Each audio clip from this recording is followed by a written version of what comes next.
The latest episode of Bat Bits is now live on Patreon. This time, we at last return to the Batman 66 comic series. It's been 2 years since we discussed issue 11 on To the Bat Poles.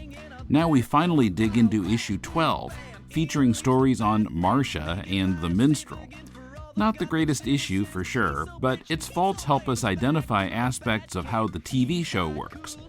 As always, though, our favorite version of Batman is in safe hands with Jeff Parker, as we see in his Marcia story.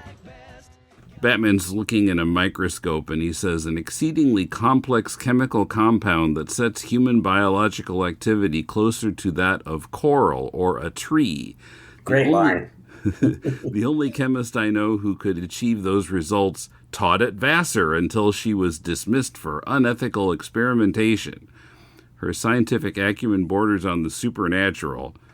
Robin says, who don't mean Hilda Vanguard? There's crumbs falling out of his mouth. Yeah. Yes, Hilda Lundegard. But Batman's highfalutin language, where he never says anything in 4 words that he can say in 11, and really, not non-standard, but just rarefied words, that comes off really well. Mm-hmm. And he also has the bit at the bottom where Alfred says to him, my word, sir, that would imply the criminal is, and Batman says, it can only be one manipulating mind. Holy Shatner. Lots of dashes. Yeah, holy shit. Mr. Tambourine Man.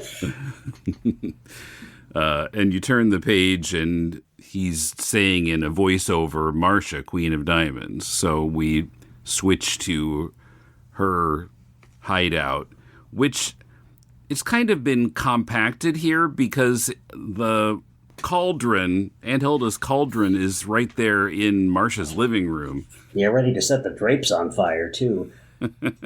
Bat Bits is available only on Patreon. Join us at $2 a month to hear Bat Bits.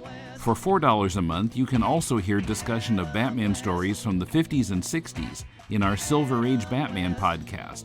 Check it out today at patreon.com/deconcomics.